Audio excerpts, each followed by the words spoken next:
Salut à tous les frérots, j'espère que vous allez bien. Aujourd'hui, on se retrouve pour une nouvelle petite vidéo, l'actualité MMA. On va parler de Nassourdine Imavov, on va parler de Mokaev, on va aussi parler de Tsaroukian. Je parle tous les jours de lui, c'est un truc de fou. Mais il est tout le temps là et là, il pourrait peut-être vraiment avoir sa chance contre Topuria. Donc voilà les gars, bon visionnage. On commence tout de suite les gars avec Nassourdine Imavov lorsqu'on lui demande s'il se considère comme le prochain pour le titre. On verra ça après dans un post plus détaillé. Mais en gros, comme il dit, c'est limite un manque de respect, quoi, de penser que quelqu'un d'autre pourrait potentiellement passer devant lui. Continue les gars avec une petite vidéo de Thomas Spinal qui explique comment développer une endurance durable avec des répétitions ciblées, une mémoire musculaire aiguisée et le cardio pour survivre à 15 minutes de KO dans le combat. Donc on va pas regarder toute la vidéo, en plus elle est pas sous-titrée. Mais voilà, si vous voulez aller la voir, c'est sur le Twitter, le X du coup de Thomas Spinal, il est juste ici. On continue les gars avec Mokaev qui n'a pas tapé sur cette soumission parce qu'il a dû payer la moitié du paiement pour la Mercedes qu'il a acheté. Donc en gros le mec il avait acheté une Mercedes avant de combattre et il a payé la moitié. Et en gros l'autre moitié il comptait la payer avec l'argent de sa victoire. Et il s'est passé ça du coup dans le combat, donc cette soumission. Et regardez sa jambe, c'est un angle droit, il a dû avoir trop mal, aïe aïe aïe. Et voilà. Avant ce combat, j'ai acheté une Mercedes et je leur ai dit que je vous paierais la moitié maintenant et l'autre moitié après le combat. Au milieu de la bagarre, je me suis souvenu que je devais payer l'argent, donc je devais le faire.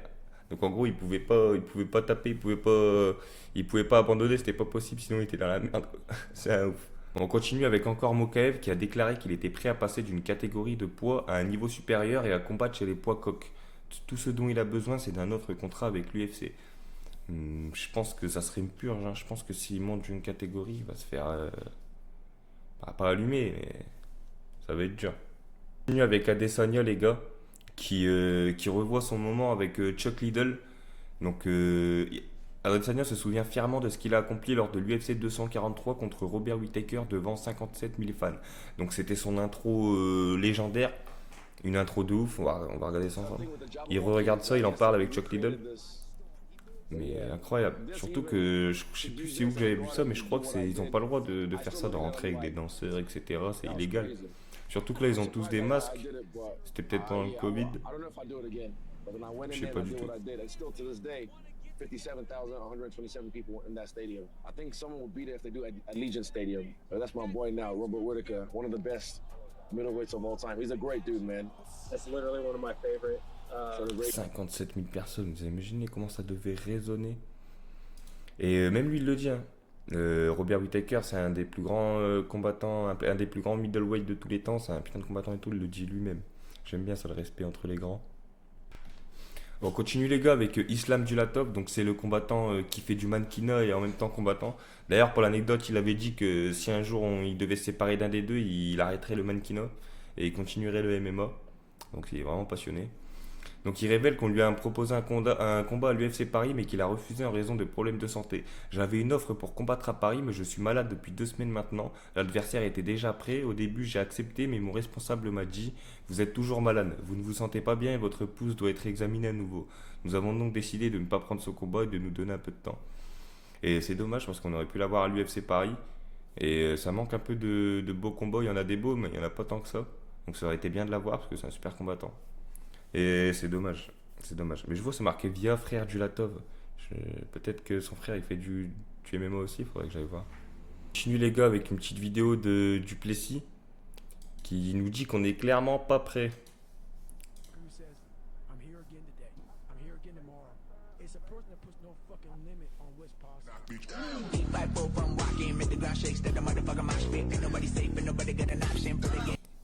Il a une shape de ouf, hein. Il est affûté de ouf. On continue les gars avec une petite vidéo de Dustin Poirier, fraîchement retraité et qui a distribué plus de 1200 sacs à dos à des enfants de Lafayette, sa ville natale pour la rentrée. Donc je voulais le partager, voilà, c'est un beau geste, surtout qu'il vient seulement de sortir de sa retraite. Et voilà quoi.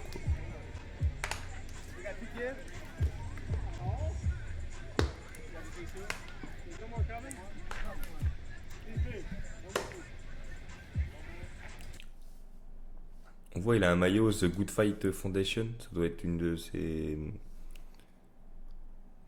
associations quoi. Mais voilà, je voulais le partager. Le Diamond. On continue les gars avec Dricus Duplessis explique grâce à quoi il va battre Khamzat Chimaev. Donc il dit, il a été interviewé sur Fox 32 Chicago et il a parlé de divers sujets, notamment de son style qui interpelle beaucoup de fans. Un striking bizarre mais très efficace, tu te demandes comment ça touche, tu te demandes... tu as l'impression que c'est lent, tu as l'impression que c'est moche, mais ça touche tout le temps, ça fait mal en plus. Mon style est très controversé à l'UFC, il est unique, différent de ce que les gens ont l'habitude de le voir. C'est un avantage parce qu'il a déjà prouvé son efficacité. Mais encore une fois, comment te prépares-tu à ça? Qui peut imiter ce style-là à l'entraînement? C'est quasiment impossible de se préparer à m'affronter parce que j'ai un style vraiment unique.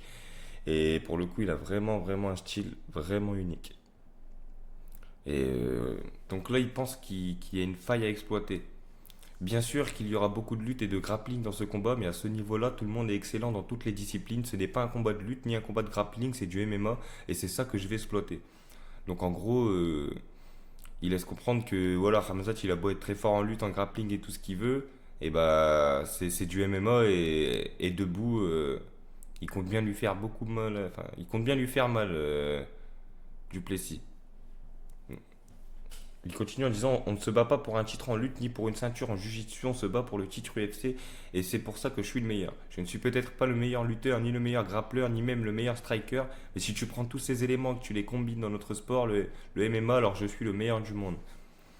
Et ouais. Donc voilà, hein. Il dit clairement que debout il va faire mal à Khamzat et qu'il va exploiter les failles de Khamzat debout à ses avantages. Et s'il arrive à les exploiter, notamment s'il passe en plus les deux premiers rounds, on a encore plus de chances que de voir des DP gagnants. Donc on continue les gars avec Tsarukyan et Ilia Topuria encore une fois, j'en parle dans toutes mes vidéos j'ai l'impression. Mais là cette fois-ci, après Chael Sonnen qui affirme que l'UFC est en train de préparer ce combat, c'est Tsarukyan qui dit clairement qu'ils sont en négociation pour un combat pour le titre, donc contre Ilia Topuria. Invité sur la chaîne YouTube de Khamil Gadziev, Rahman Tsarukyan a donné des détails concernant son prochain combat. Et apparemment, ça commence à sentir bon pour lui.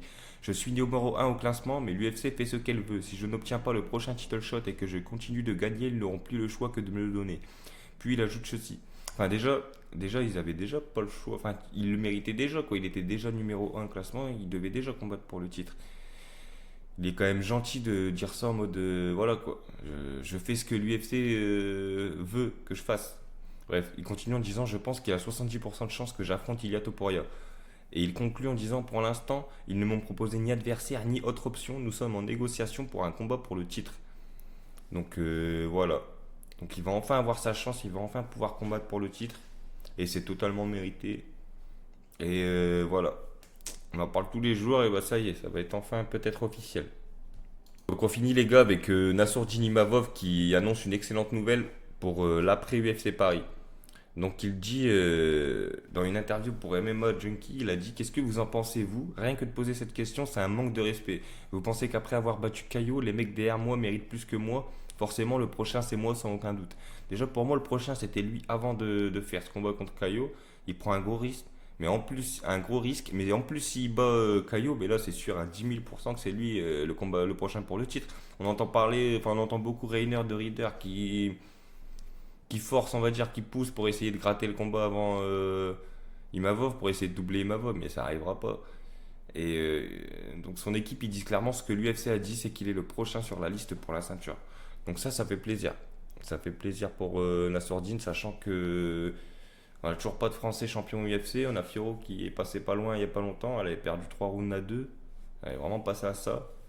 Après, là, on a Cyril Gane contre Thomas Pinal et potentiellement Nassourdine contre le gagnant de DDP Khamzat. Donc, ouais, j'ai hâte. J'ai hâte de voir le combat DDP Khamzat et du coup, hâte de voir celui qui va affronter Imavov. On continue les gars avec Nassourdine Imavov qui donne son pronostic pour le combat de Khamzat et DDP. Donc dans une interview à MMA Junkie, il a dit « Je pense que Khamzat va le terminer dans les 2 premiers rounds. Mais bien sûr, je comprends ce que disent les gens. Si ça va au-delà de 3 rounds, ça peut devenir très compliqué. Parce que Duplessis a un bon cardio, il est nonchalant, il est bizarre à combattre, mais moi je pense que Khamzat va le finir avant. Je n'ai aucune préférence, je veux juste combattre pour la ceinture, c'est tout ce qui m'intéresse. » C'est bien que dans toutes ses déclarations, il insiste bien sur le fait que c'est lui qui mérite la ceinture, qu'il a hâte de combattre pour la ceinture, qu'il veut combattre pour la ceinture, nanana, bref. Mais en tout cas, ouais, il pense que Khamzat va finir DDP dans les 2 premiers rounds. Et il pense aussi qu'il est du même avis que tout le monde. Si ça va au-delà des 3 rounds, ça va être très très très très compliqué pour Khamzat. Si ça les passe déjà. Enfin bref, c'était tout pour aujourd'hui les frérots. J'espère que vous avez apprécié la vidéo. Je vous souhaite une bonne journée. N'hésitez pas à vous abonner. Et voilà, à bientôt les frérots.